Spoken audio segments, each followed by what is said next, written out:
Assalamualaikum warahmatullahi wabarakatuh.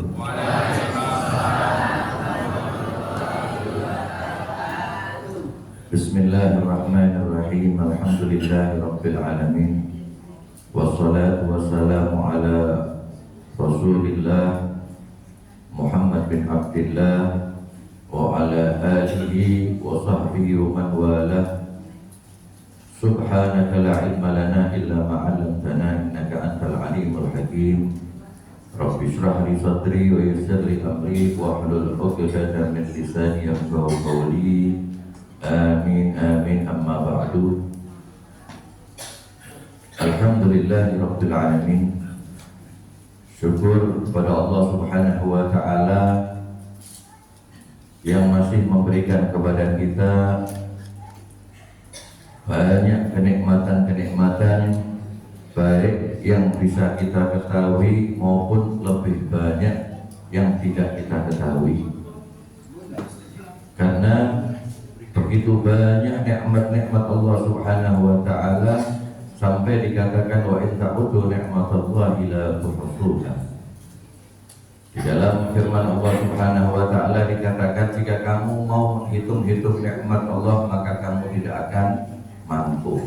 Begitu banyaknya nikmat Allah Subhanahu wa taala, baik nikmat yang dari hal yang sepele sampai nikmat hal-hal yang luar biasa.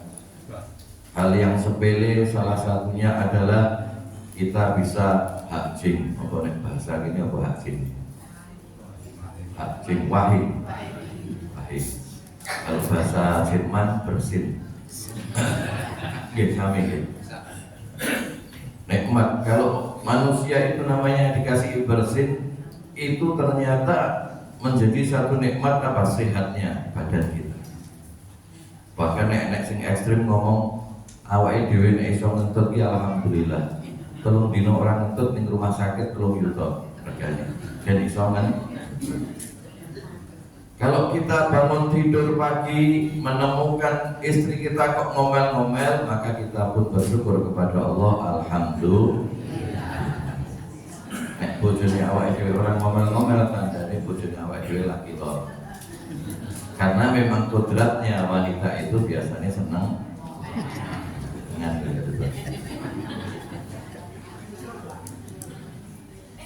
jadi kalau kita bangun kok bojone kok ngomel-ngomel, alhamdulillah bojoku sehat. Coba nek bojone meneng wae mesti lara awake dhewe. Wis lanang nek kon ngurusi anak iku ngangel. Ngurusi omah, ngurusi bojo. Makane kadang bojoku wah cah wedok iki nek lara ya tetep nglakoni kabeh sing umbah-umbah sing isa-isa nyepake makam ya tetep dilakoni. Coba nek cah lanang lara iki lho manjane kaya raja iki. Kon jipuk banyu kok coba. Ya itulah kodratnya. Maka kita harus selalu bersyukur kepada Allah Subhanahu wa taala dari hal-hal yang kecil sampai yang besar, apa yaitu nikmatul iman, nikmatul Islam, nikmat menjadi umat Nabi Muhammad sallallahu alaihi wasallam yang termaktub kuntum khaira ummatin ukhrijat linnas. Kalian wahai umat Islam menjadi sebaik-baik umat yang ada di muka bumi.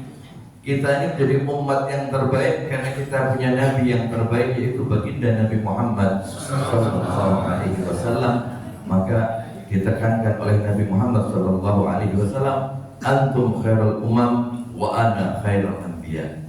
Kalian adalah sebagai sebaik-baik umat dan aku adalah sebaik-baik nabi. Maka kita harus bersyukur kepada Allah Subhanahu wa taala dengan segala nikmat-nikmat Allah Subhanahu wa taala. Maka kalau seandainya memang betul-betul mau diukur antara syukur dan sabar, seharusnya kita lebih syukur kepada Allah Subhanahu wa taala. Cobaan Allah kalau dibandingkan sama nikmat-nikmat Allah yang diberikan kepada kita, maka sebetulnya sabar itu terlihat sepele bagi orang-orang yang mau berpikir. Maka kita harus pandai-pandai bersyukur kepada Allah Subhanahu wa taala. Wujud syukur kita kepada Allah Subhanahu wa taala atau cara kita bersyukur kepada Allah Subhanahu wa taala ada 3 hal. Yang pertama adalah dengan hati kita, yaitu meyakini segala kenikmatan yang ada pada diri kita itu bukan karena kita, tapi itu semua adalah karena kehendak Allah Subhanahu wa Ta'ala. Pagi hari Ahad kok dikai gampang ke tempat yang paling dicintai oleh Allah Subhanahu wa Ta'ala. Apa itu? Masjidnya Allah Subhanahu wa Ta'ala. Dikatakan bahwasanya ahabbul bilad ilallah masajiduha. Tempat yang paling dicintai oleh Allah Subhanahu wa Ta'ala adalah masjidnya. Ini mengindikasikan bahwasannya kalau orang diperbolehkan masuk ke masjid, maka itu pertanda Allah itu mendapatkan, orang itu mendapatkan cintanya Allah Subhanahu wa Ta'ala. Dan semua orang diberikan kemudahan untuk kita bisa hadir di masjid ini, Masjid Jabir bin Abdullah, bersama dengan para takmir, bersama dengan para kasepuhan, saudara-saudara kita, bersama dengan tetangga kita, keluarga kita, bersama panjenengan sedoyonipun. Wah, alhamdulillah. Kita nih kalau sekarang sama zaman Nabi Muhammad SAW, aduh, zaman Kanjeng Nabi ku nek ning masjid yo ibadah. Nek awake dhewe kan ibadah karo maem. Nek zaman Kanjeng Nabi iki para istri-istri ora ono sing masake. Nek zaman saiki Masya Allah, kenyang zahir, kenyang batin. Paling mau nyemplungi infak lunting. Kenyang zahir, kenyang batin, dapat manfaat, dapat ilmu. Maka kita harus bersyukur kepada Allah Subhanahu wa Ta'ala, diperjalankan kita ke masjid Jabir bin Abdullah, diperkenankan lisan kita untuk mendengarkan kebaikan, menyebut kebaikan, telinga kita mendengarkan kebaikan. Kita diberikan rezeki sama Allah Subhanahu wa Ta'ala, kekayaan yang luar biasa. Itu semua karena Allah Subhanahu wa Ta'ala, bukan karena usaha kita. Bukan. Kita ini disuruh ikhtiar, suruh usaha. Itu nanti kalau masalah rezeki Allah. Makanya awake dhewe nek dolan ning Bringanjo sing dodolan padha kabeh. Iya. Sing dodolan daster kabeh. Ana sing sumeh, enak sing yo meneng wae. Sing arep tuku monggo ora yo monggo. Lho kita banyak, ada yang sumeh monggo, ada yang menawarkan, ada yang tidak menawarkan. Tapi kok ya tetap aja laku. Saingannya banyak laku. Awake dhewe yo kadang nek buka klontong sebelah buka klontong wis mesune ra umum. Yo to. Aku buka saiki saingan, wah rezeki kuwi. Dia jipuk karo tanggaku. Lho, namanya rezeki dari Allah Subhanahu wa Ta'ala. Lho awake dhewe arep jajan karo Indomaret ora masalah kok. Indomaret awake dhewe jajan sing didol padha. Pasti tetap Allah itu kalau sudah berikan rezeki itu rezekinya jenengan, tetap jenengan, tidak mungkin keliru.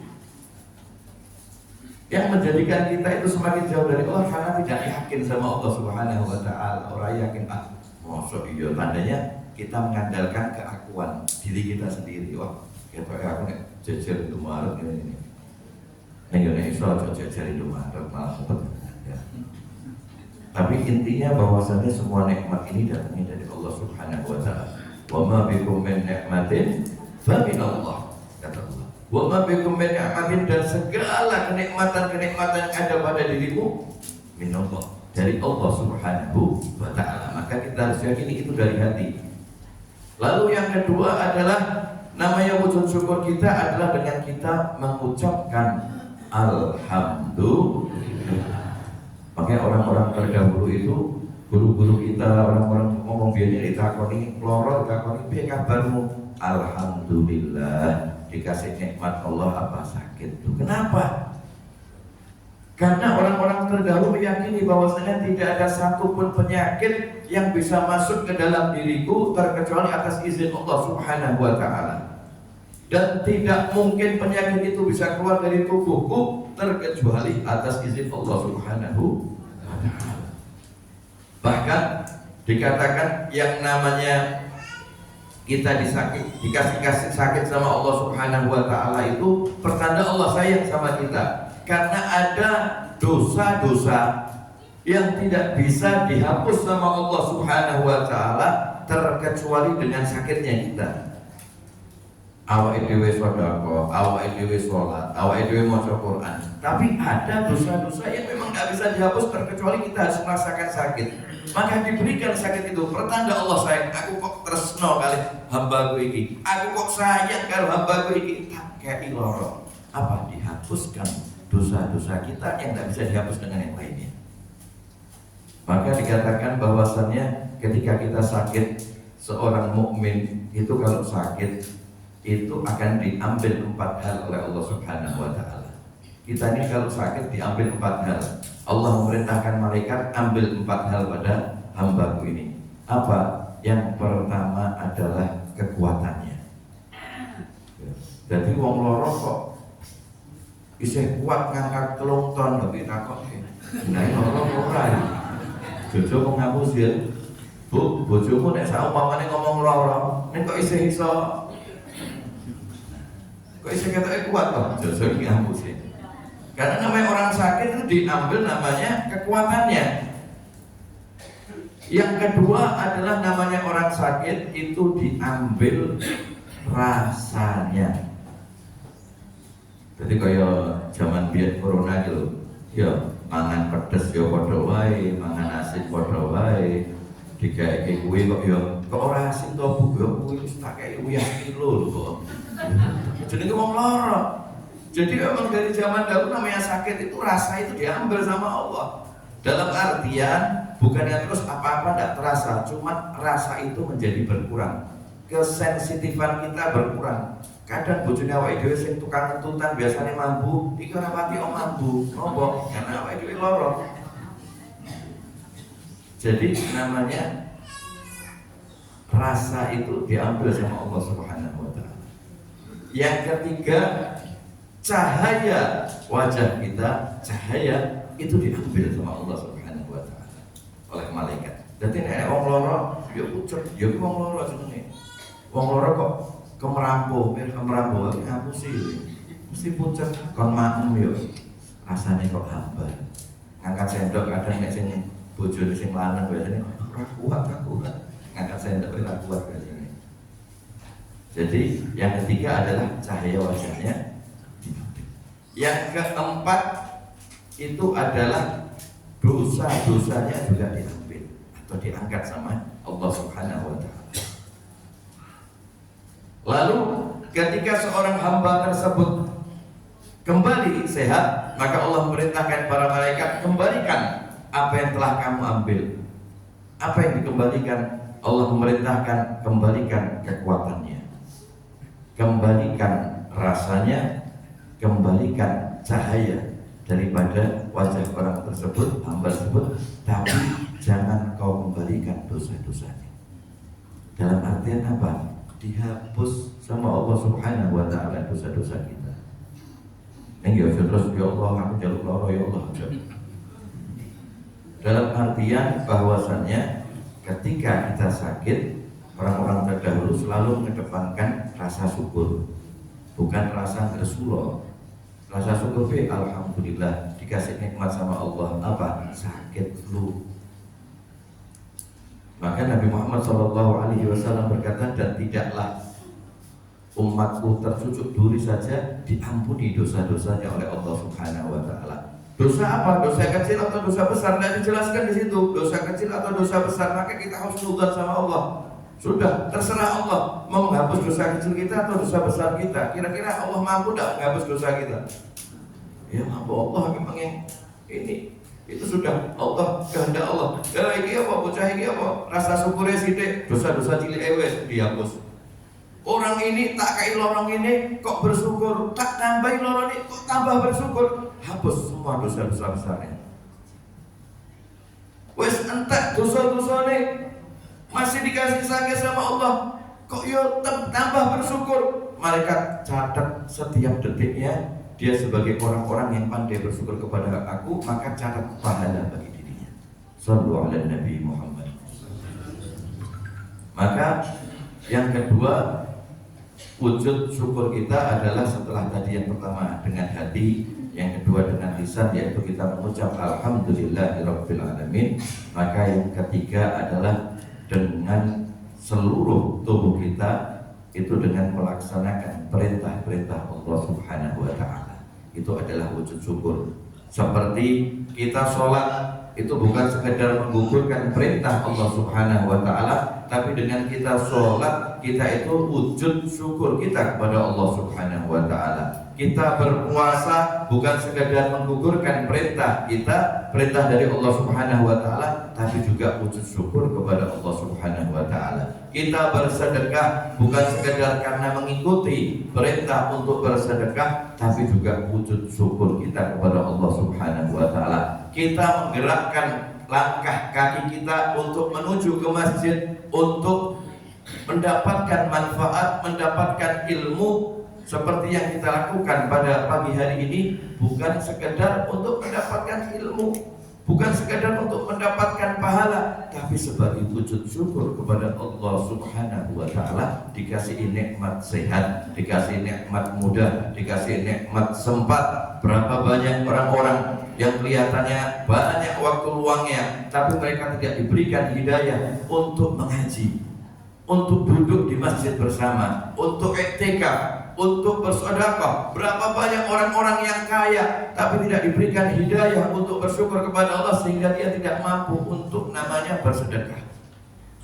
Maka wujud syukur kita kepada Allah Subhanahu wa taala yang ketiga adalah dengan menggerakkan zahir dan batin kita untuk beribadah kepada Allah Subhanahu wa taala. Maka semoga kita semua termasuk daripada hamba-hamba Allah yang pandai bersyukur kepada Allah Subhanahu wa taala. Ketika kita melakukan ketiga hal tersebut, maka disitulah dikatakan la in syakartum la azidannakum. Kalau tiga hal tersebut kita lakukan, maka Allah pun akan menambahkan kenikmatan kepada kita. Kenapa? Karena ini orang adalah sebagai abdun syakur, orang yang pandai bersyukur kepada Allah Subhanahu wa taala. Maka malaikat-malaikat pun diperintahkan oleh Allah Subhanahu wa taala untuk menambah daripada kenikmatan. Karena namanya rezeki itu ada rezeki yang sudah ditetapkan, tapi ada rezeki yang belum ditetapkan, yang datangnya ujug-ujug, tiba-tiba, min haitsu la yahtasib, dari jalan-jalan yang tidak disangka. Maka dikatakan namanya rezeki jodoh mati itu sudah ditetapkan, itu adalah rezeki yang memang sudah ditetapkan. Tapi ada rezeki yang belum ditetapkan, tergantung daripada bagaimana hamba tersebut melaksanakan daripada wujud syukur dia kepada Allah Subhanahu wa taala. Ketika dia bersyukur kepada Allah Subhanahu wa taala, ada namanya rezeki tambahan dari Allah Subhanahu wa taala. Maka semoga ayo kita niatkan hadir kita pada pagi hari ini ada sebagai wujud syukur kita kepada Allah Subhanahu wa taala, dengan kita sering-sering mengucapkan alhamdulillahi rabbil alamin. Ono banyu, ono teh, ono kleo, alhamdulillah. Bismillah.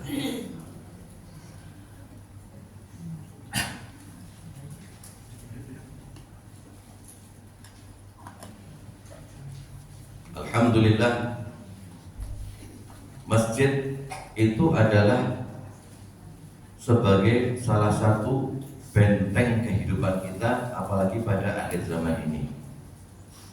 An Ubay radhiyallahu anhu yaqul al-husunu thalathah, al-masjidu hisnu, wa dzikrullahi hisnu, wa qiraatul Qur'an hisnu. Sahabat Ubay berkata bahwasannya benteng itu ada tiga hal.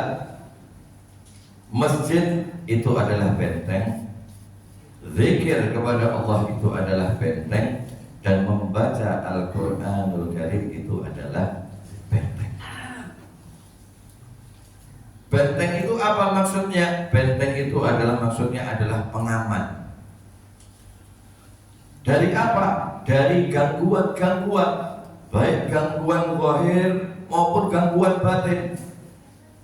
Kayane saiki wis zamane modern, apa-apa nganggone online wisan. Ning yo gangguan batin ku yo iso ono wae. Dukun ki kok yo tambah payu wae. Nggih, Pak. Nggih, Pak. Oke. Tapi yo heran kok itu wis modern lho. Kok yo dukun yo santet-santet yo isih kok sing ora. Jangankan kita, Nabi saja ya disantet kok piye. Makanya terus diperintahkan sama jadi kan protes dari kena Nabi pernah disantet. Pun kertas ceritanya dereng Bu. Dereng. Jadi pada zaman Nabi Muhammad SAW ini Nabi makanya dikatakan sebagai sebaik-baik contoh ini karena komplit Nabi ini, Masya Allah. Dan komplitnya itu bukan sekedar kenikmatan, tapi sengsara wae kok gawe dhewe sebagai ibrah, sebagai pelajaran. Jadi Nabi itu pernah disantet. Nabi orang loro nih kok greges ora iso ngadeg. Merasakan badan sekujur badan itu nggak bisa gerak, sakit terus. Terus datang malaikat, dua malaikat datang di atasnya Nabi Muhammad SAW. Jadi kalau kanjeng Nabi ini ya para malaikat. Iki Nabi. Nek kancamu ngomong aku dikacani malaikat ya paling malaikat Israel kuwi. Ya ana kancamu ngomong aku ya kerep ditekani karo malaikat kuwi Israel, hati-hati ngomong 40 hari bablas kowe. Datangi terus malaikat satu bertanya kepada malaikat yang kedua, bro, iki istilah tak gampangnya, bro, iki jeneng Nabi ngopo ya bro kok orang kata orang loro. Malaikat kedua ngomong, Nabi disantet, Nabi digundang-gundang. Lu kan siapa bro? Sama dukun wanita. Dukun wanita yang memang menjadi dukun laki-laki. Dukun wanita. Caranya piye bro? Caranya adalah dengan dukun itu membuat boneka. Jika kurang ngajari loh ya. Nggak dengar praktik itu tempat iso. Waduh, tapi ora iso. Jadi dukun itu membuat sebuah patung atau sebuah boneka kecil, lalu dililitkan dengan rambut Nabi yang berjumlah 7 atau 9 dililitkan. Lah terus caranya jeng Nabi itu sehat bagaimana? Jadi Nabi ini mau menyaksikan percakapan dua malaikat itu. Lalu bagaimana caranya biar sembuh? Caranya yaitu bonekanya itu harus ditemukan, lalu dilepas itu satu persatu rambutnya Nabi dengan membaca surat Al-Falaq dan An-Nas. Jadi satu rambut satu ayat. Qul a'udzu birabbil falaq min syarri ma khalaq wa min syarri ghasiqin idza waqab wa min syarri nafathati fil 'uqad wa min syarri hasidin idza hasad. Qul a'udzu birabbin nas malikin nas ilahin nas min syarri syarrin nas alladzi yuwaswisu fi sudurin nas minal jinnati wan nas. Jadi bilang ayat itu. Nek Al-Falaq kalau An-Nas itu jadi berapa ayat jumlah? Berapa Bu? Pinten Pak? 7 atau 9? Kalau berbeda sama kita 9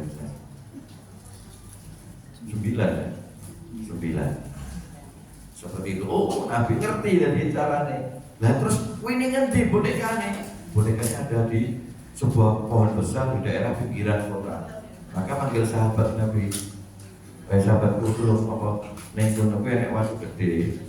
Ning isor waktu kuwi ana boneka cilik dililit sama rambutku. Nah, tulung itu diambil gitu. Makanya bagi kita rambut itu jangan sembarangan dibuang. Kalau kita membuang rambut itu Nabi bilang rambut itu kalau mau dibuang harus kita cuci bersih, lalu kita baca ta'awud atau ayat kursi baru buang. Kenapa? Kalau ada orang yang nggak senang sama kita kadang bisa dipergunakan. Terutama para ibu-ibu ini hati-hati dengan rambut darah ini bahaya sekali. Itu terus diambil sama sahabat Nabi, terus dilakukan dengan amalan Nabi langsung sembuh, langsung seketika itu sembuh.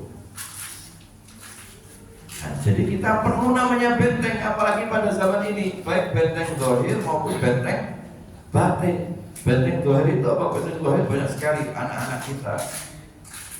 Kalau awak dhewe ora memperkenalkan anak-anak kita kepada masjid, ya kalau dari semenjak kecil anak kita tidak dikenalkan masjid, tidak disenangkan hatinya sama masjid, maka mereka kumpulnya nanti sudah ya orang kenal.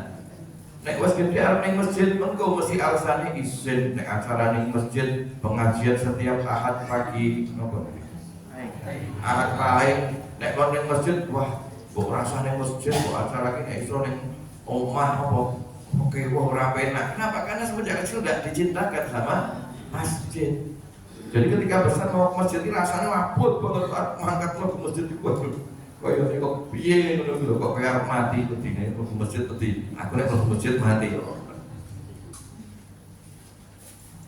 Apalagi kemarin ada kejadian santri yang ditusuk. Nah, itu bahaya sekali sekarang, bahaya zahir ini luar biasa sekarang ya karena ya Allah ya Rabbi ya, akhir zaman. Jadi banyak sekali rawan. Anak-anak kita ini sangat rawan sekali kalau tidak didudukkan di masjid, tidak didudukkan di pondok pesantren, tidak dikenalkan sama para alim, para ulama, tidak dikenalkan sama ilmu agama. Ya Allah, ini loh setan kepeng, ini loh bahaya banget ini. Napa Bu?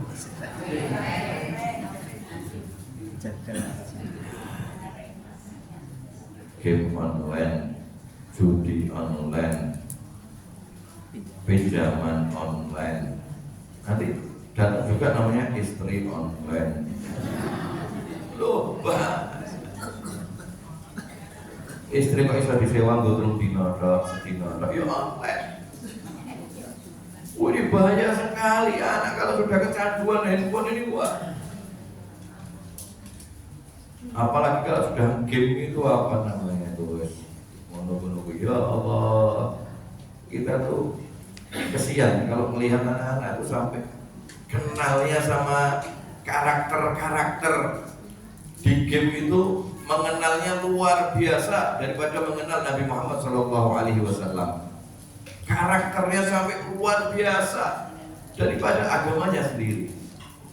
Sampai ditakoni, ono sing takon, lha iki ning ndi ya apa jenenge? Kanjeng Nabi lahirnya di mana? Wah, ketok ya di rumah sakit, Pak. Repot tuh. Aja terus nyalahke anake, delok bapak ibune kenalkan sama agama apa enggak? Mendekatkan daripada anaknya kepada masjid atau tidak? Maka tolak ukur daripada satu daerah itu dilihat masjidnya. Masjid itu ketika sholat ramai enggak? Ketika mengadakan acara-acara kebaikan semacam ini ramai enggak? Kalau masjid itu sepi, nah itu tadi daerah itu tadi agamanya kurang. Tapi kalau masjid itu apa mana sholat subuh berjamaah kok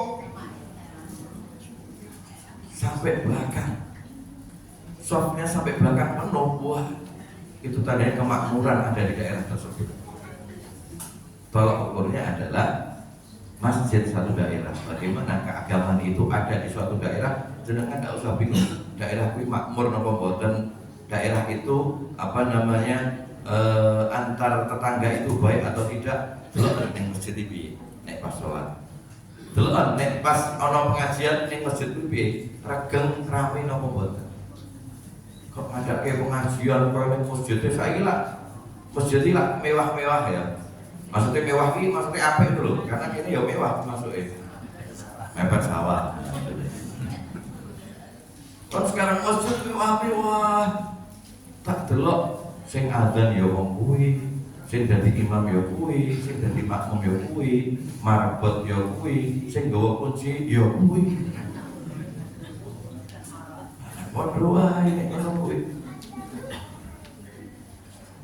Makanya ada satu daerah zaman namanya masih peperangan itu, ketika mau menyerang satu daerah itu ada satu mata-mata yang lihat ning masjid ini dilihat sholat subuh rame. Dia keluar dari situ didelok, terus ternyata di luar masjid itu ada yang menangis. Loh, masih nangis? Pemuda ada yang nangis. Lagi mata-matanya etok-etok jadi wong muslim. Assalamualaikum ya akhi, bagaimana kabarmu? Wes rasa takut-takut kowe. Kowe sapa aku ora kenal kowe kok takut-takut aku. Ora kok jenengan kok nangis itu kenapa? Mungkin bisa sharing sama saya, mungkin saya bisa ngasihkan solusi. Wes rasa urusannya dewe-dewe. Nangis deh. Orang kok tulung toh, kan podo-podo sedulur, awake dhewe, podo-podo jenenge wong muslim kan saudara, kok saya diberitahu mungkin saya bisa ngasih solusi. aku telat berjamaah subuhan.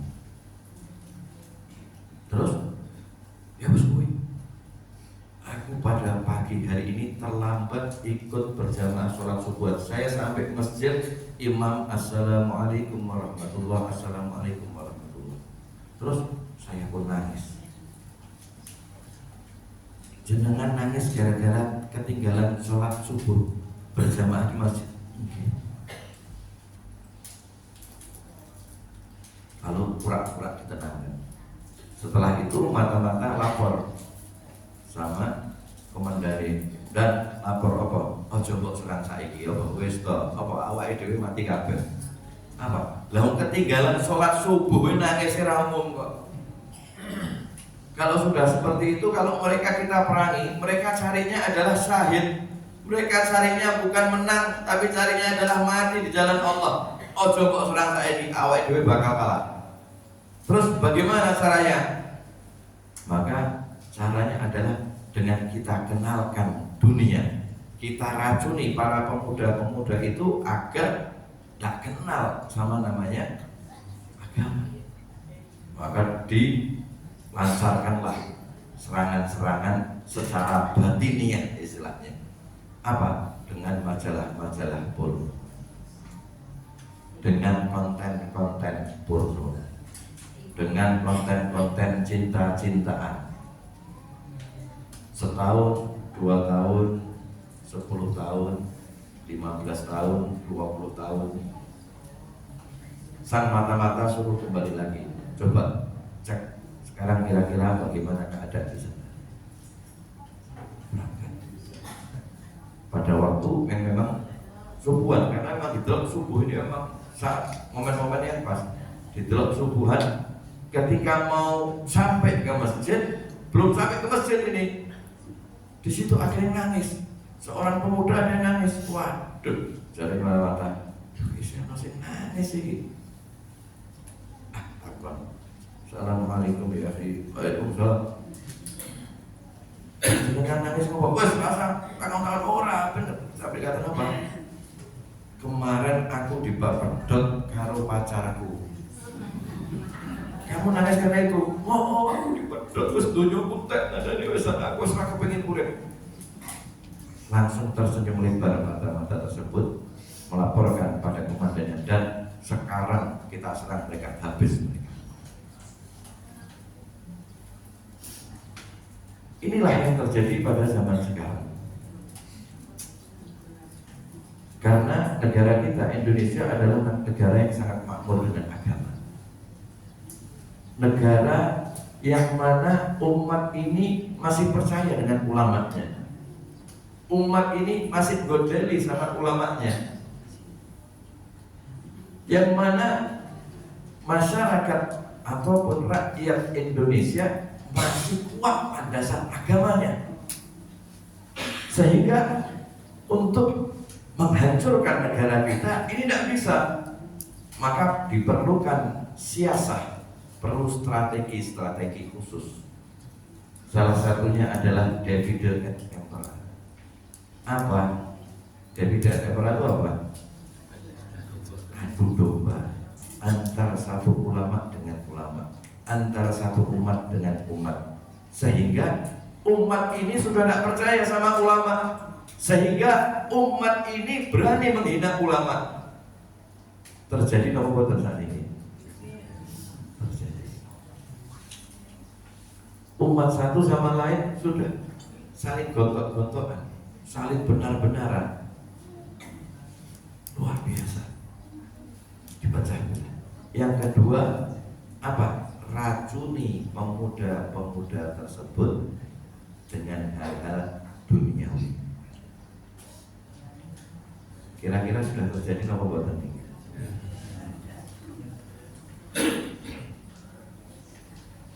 Maka kalau kita tidak betul-betul memaksa, meminta pemerintahan untuk betul-betul menegakkan apa yang harus ditegakkan, hancur negara ini.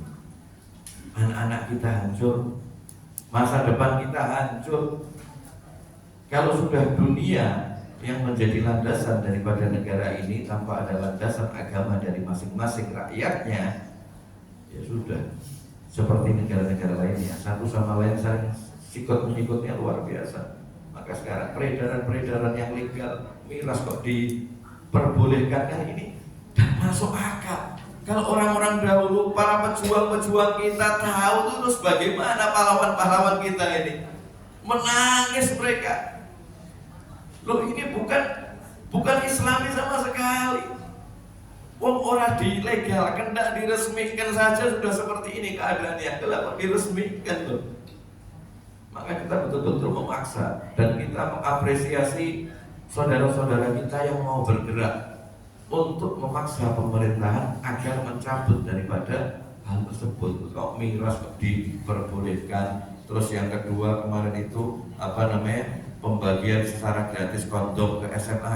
Loh, ini tidak masuk akal. Wonten kemarin kira-kira apa pembagian kondom ke SMA dalam alasan agar tidak terjadi penyakit, agar ini tidak masuk akal. Ini peraturan apa ini? Bagaimana kita tidak hancur? Bagaimana kita tidak mendapatkan namanya bencana alam? Bagaimana kita bisa terhindar daripada bencana alam jika kemaksiatan malah dilegalkan, diresmikan? Maka kita harus menolak hal-hal tersebut. Kalau kita tidak bisa bergerak, kalau tangan kita tidak bisa bergerak, minimal dalam hati kita pun menolak, ingkar dengan hal-hal tersebut. Kita tidak terima kok ada miras dilegalkan, kita tidak terima ada kemungkaran kok dilegalkan, kita minimal tidak terima.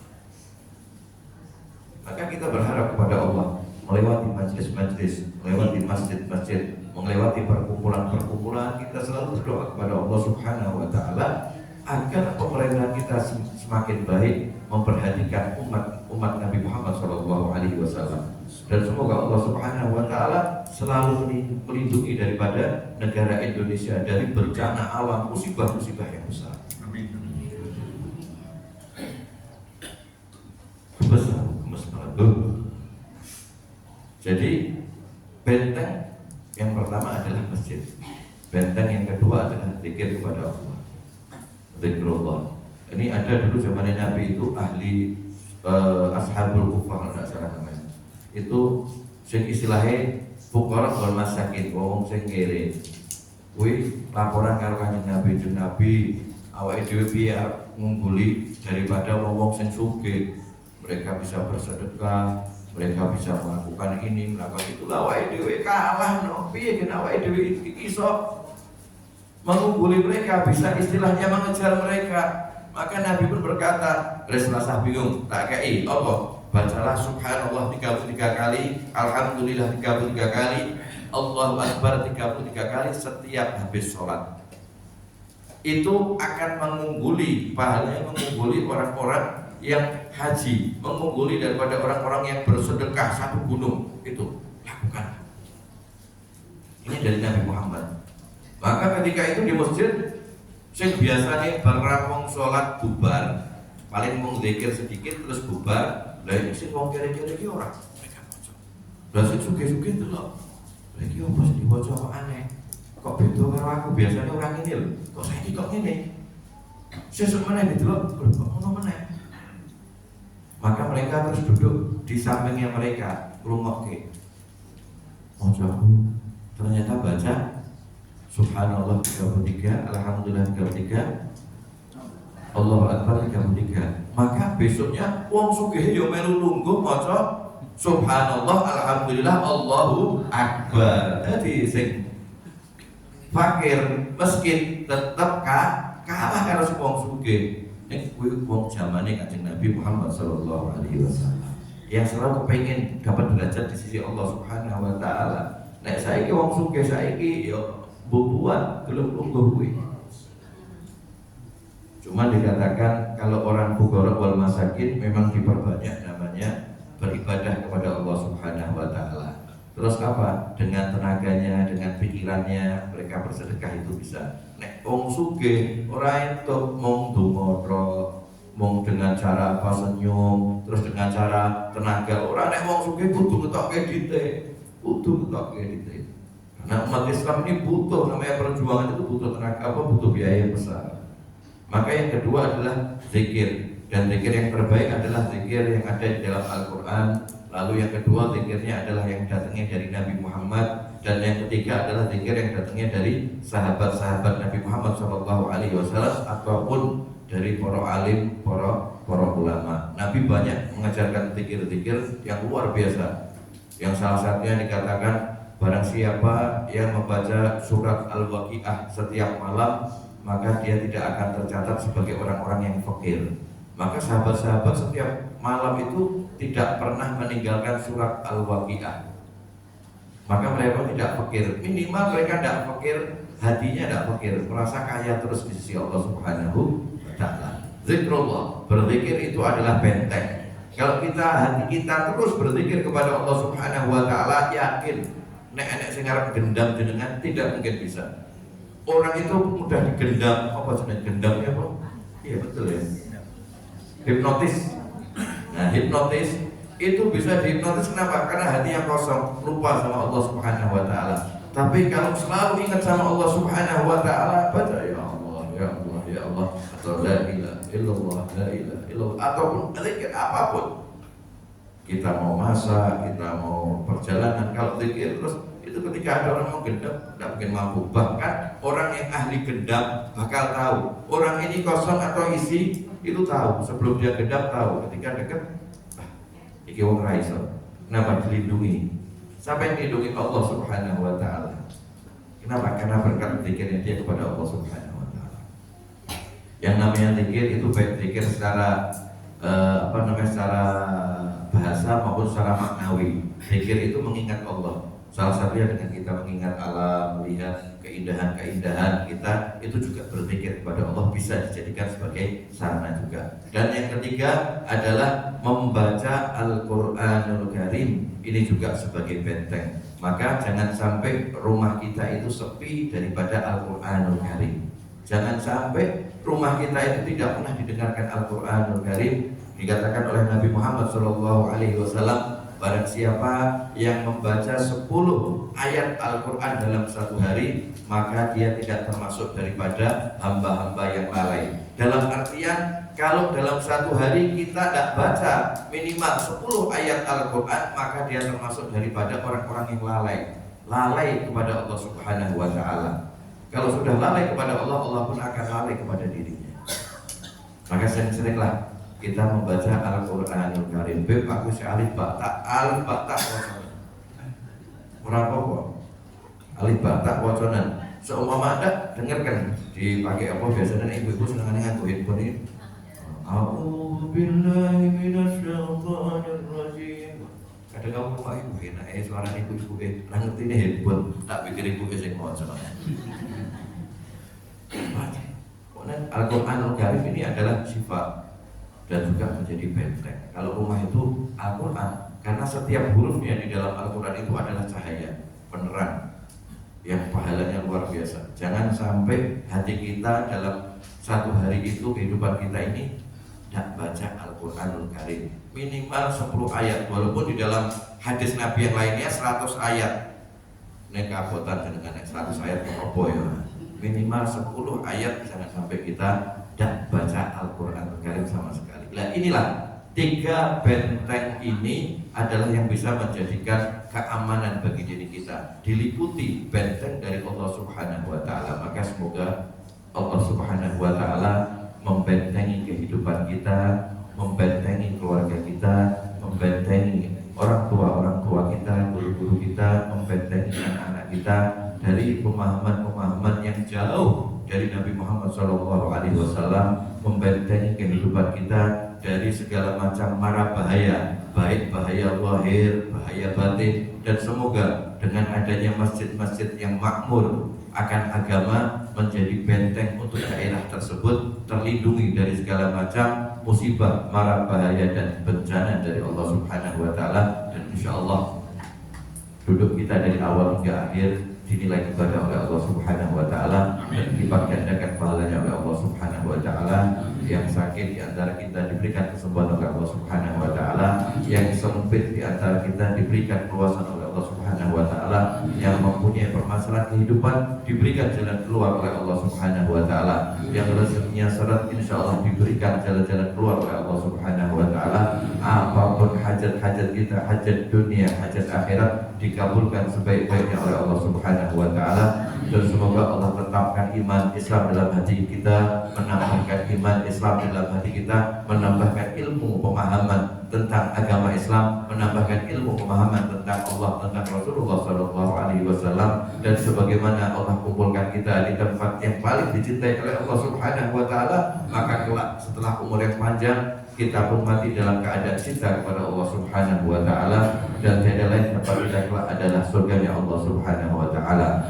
Allahumma ya alima bima yakun ikfina syarra ma yakun qabla an yakun hatta la yakun. Allahumma ya alima bima yanzil ikfina syarra ma yanzil qabla an yanzil hatta la yanzil. Allahumma kama nata alaina bil islam wazidna minhu, wa kama nata alaina bil iman wazidna minhu, wa kama nata alaina bil afiyati wazidna minha, wa kama nata alaina bil umur mubarak lana fi haqqi rabbana min azwajina wa dhurriyyatina qurrata a'yunin waj'alna imama. Rabbi habli minas salihin, Rabbi habli minas salihin, Rabbi habli minas salihin, Rabbi habli lana dzurriyyatan thayyibah innaka sami'ud du'a. Allahumma barik fi auladi wa qadhum wa la turum warzuqna birham wa anna Allah taqabbalu salatana wa siyamana wa ruku'ana wa sujudana wa tasbihana wa qira'atina wa da'atina warzuqna husnul khatimah indal maut ba'da tul umri ta'atillah wa radha bi khairin wa salama wa ila hadratin Nabi Muhammad sallallahu alaihi wasallam bisarril Fatihah.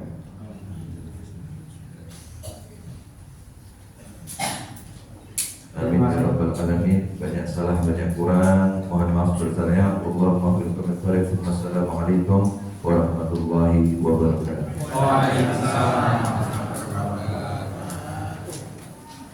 Terima kasih sekali kepada